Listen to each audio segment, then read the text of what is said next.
Hello guys, as you see we have a new cumulative update for Windows 11, and as you see its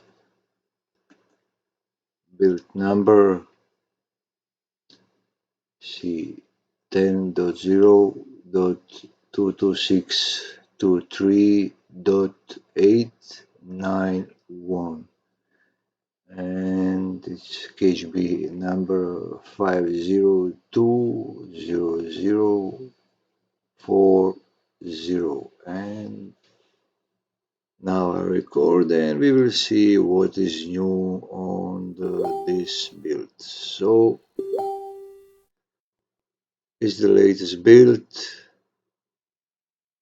today came out, and so go to your PC and update and see what is new. Subscribe to my channel please, and I will record what is new,